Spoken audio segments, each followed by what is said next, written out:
wabarakatuh.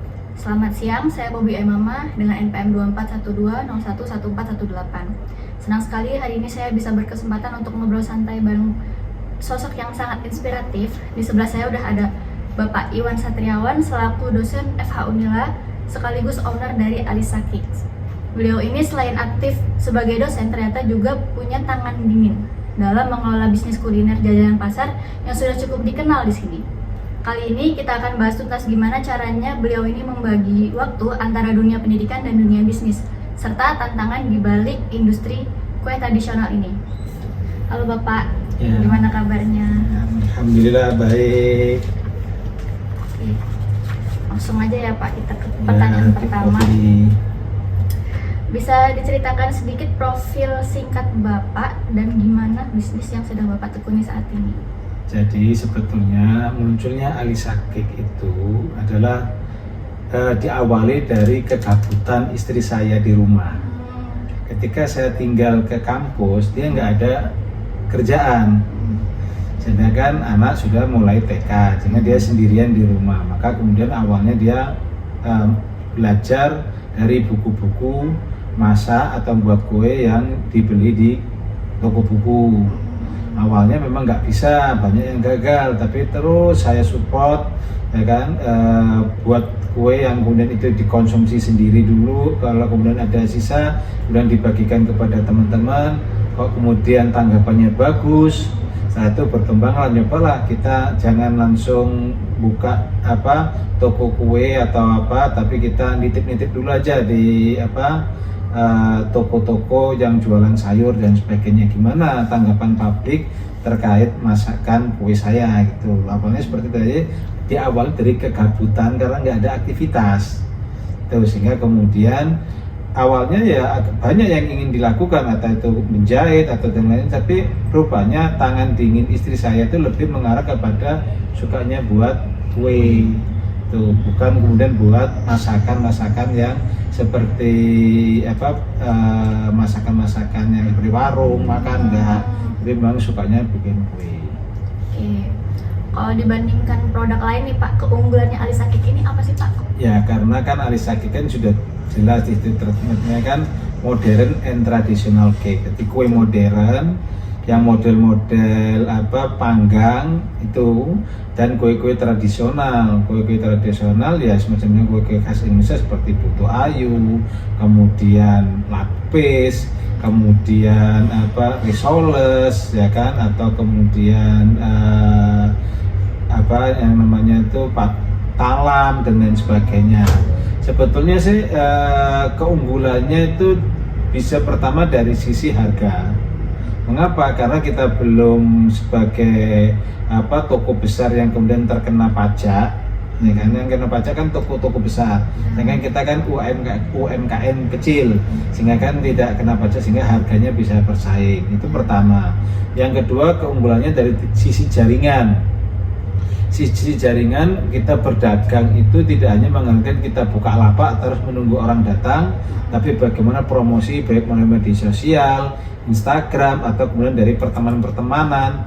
Nah ini yang kemudian tugas saya sebagai marketing. Kadang ketika ada acara apa-apa, ya kolega-kolega tiba-tiba saya kirimi kue, itu apa ini, ya udah dicoba aja, nanti kalau cocok kita pesen. Nah, itu model-model seperti itulah kemudian menjadikan Alisa Cakes itu ya sedikit banyak mempengaruhi pasar kue khususnya di wilayah Bandar Lampung.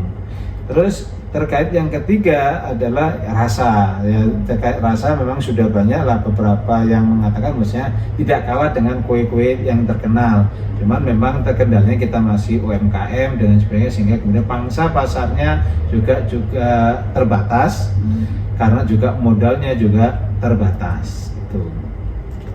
Ada nggak sih Pak selama ini tantangan Bapak yang baru Bapak alami selama memulai bisnis ini, terus gimana cara untuk bangkit gitu? Ya tantangannya pertama pilihan, apakah kita mau fokus di akademisi atau fokus di wira swasta.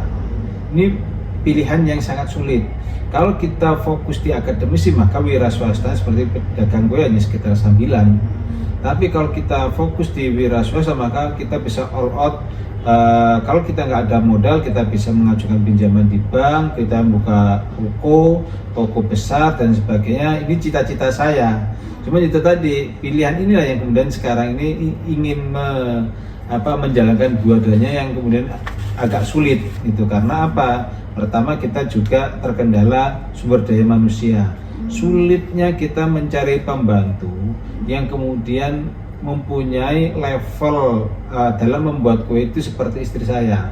Kadang mereka membantu hanya bisa membantu dalam artian hal-hal yang remeh, tapi untuk meracik, menata dan sebagainya kan itu butuh skill khusus dan latihan.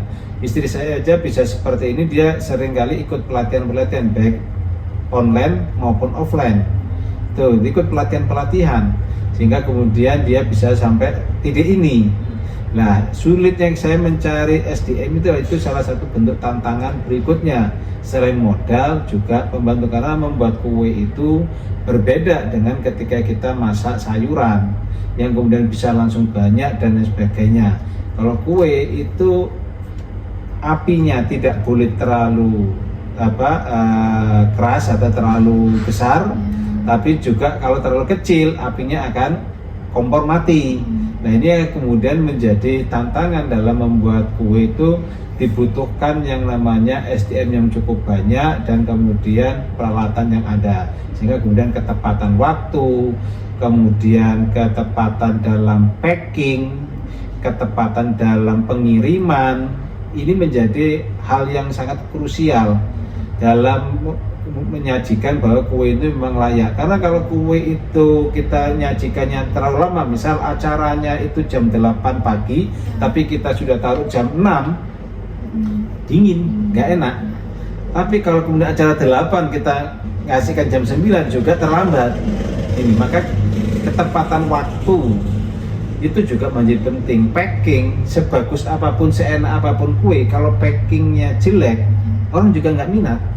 Tuh, packing juga menjadi penting. Kemudian yang terakhir itu juga terkait pada SDM yang masak. Karena kalau hanya satu orang, ya kalau kita membuat sayuran dan sebagainya, cukup satu orang untuk kita buat nasi, satu orang kue itu nggak bisa.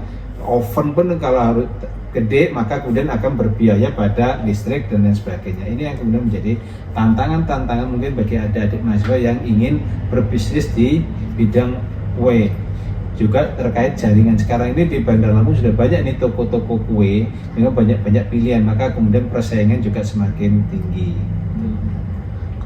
Kalau yang di masa-masa sulit nih Pak, kayak COVID kemarin tuh kan perekonomian benar-benar menurun. Itu gimana sih cara Bapak mengelola keuangan agar bisnisnya tetap stabil gitu Pak?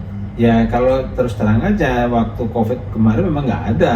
Siapa yang mau ada acara? Nggak ada.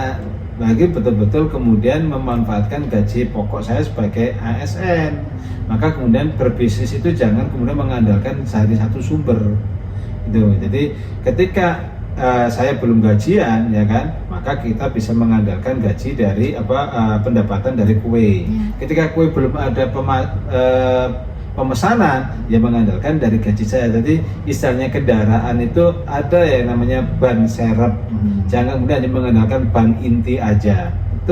Jadi tantangannya memang dalam membuat bisnis itu kadang orang itu modalnya kurang atau kemudian hanya mengandalkan pada satu sumber, sehingga ketika ini sepi atau nggak ada pemesanan ya repot. Maka kemudian harus ada yang namanya plan A, plan B. Ketika ini nggak ada ya kita pakai ini, kalau ini sudah jalan ya ini bisa di saving dulu. Itu kalau untuk rencana atau inovasi ke depan 5 tahun ke depan ini Bapak ingin seperti apa Alisakit ini? Beli ruko, ya kan, beli ruko 2 atau 3 lantai, bawahnya itu untuk kafe, jadi orang mau minum kopi dan lain sebagainya sambil ngambil kue.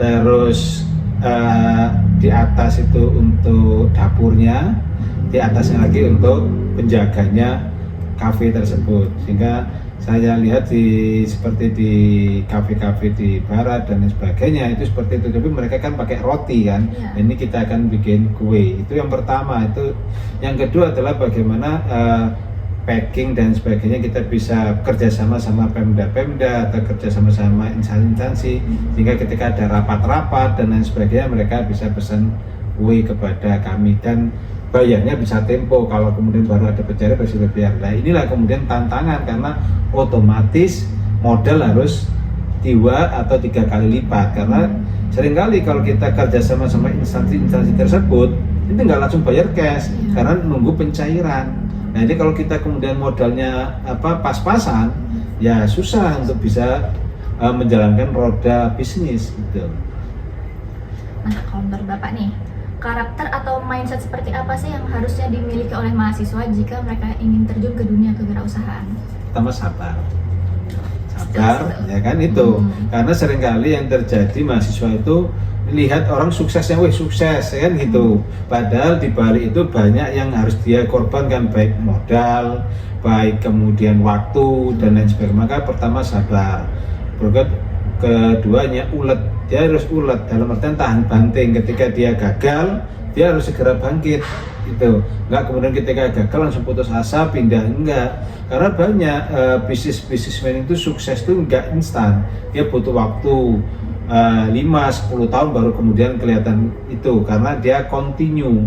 Kalau memang dia buka bisnis kue terus pasarkan, sehingga kemudian orang menjadi trust, percaya pada kita, bahasa kita itu memang bergelut di situ. Jadi intinya apa? Yang ketiga profesional. Kalau kita memang ingin bisnis kue, ya kue aja.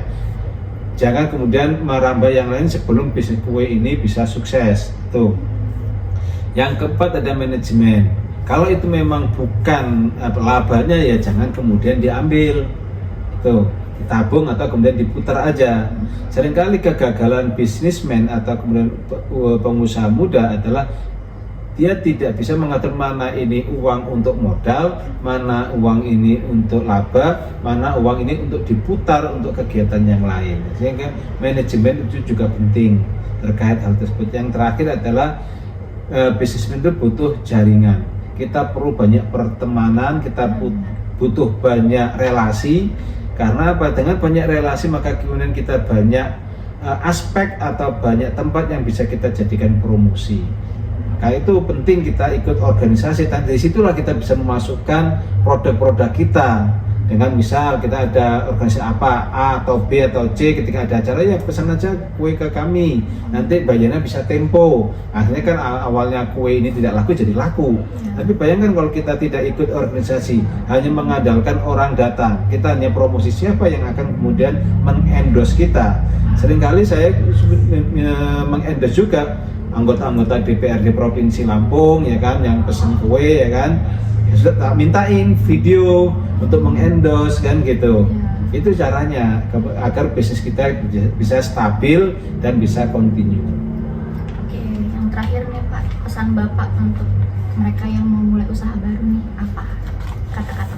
Ya pertama jangan cepat berpuas diri, tuh, terlalu melakukan inovasi, karena mereka yang selalu melakukan inovasi dia tidak akan tergerus oleh perubahan zaman, karena dia selalu menemukan hal-hal baru di mana kesukaan orang dan lain sebagainya. Maka kemudian kalau saya kembalikan kepada kue Ali Sakik yang saya buat itu juga melakukan inovasi apa? Istri saya selalu hampir minimal lah 1 minggu sekali keliling beli kue di toko-toko kue besar.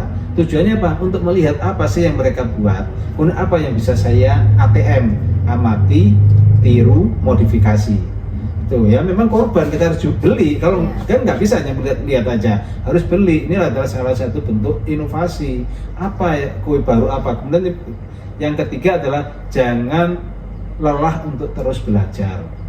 Istri saya setiap sekali ada kursus baik online atau offline ikut itu, khususnya yang online kan ada tuh kursus online bayar berapa, kemudian dikasih menunya dan sebagainya, suruh buat. Jadi kadang-kala 1 minggu sekali itu tiba-tiba kok ada kue di rumah, ya istri saya nyoba kalau gitu model kue yang baru itu. Jadi selalu terus belajar, jangan cepat berpuas diri, selalu lakukan yang namanya inovasi. Itu kunci untuk menjadi bisnis yang bisa stabil di tengah persaingan bisnis yang semakin meningkat. Oke.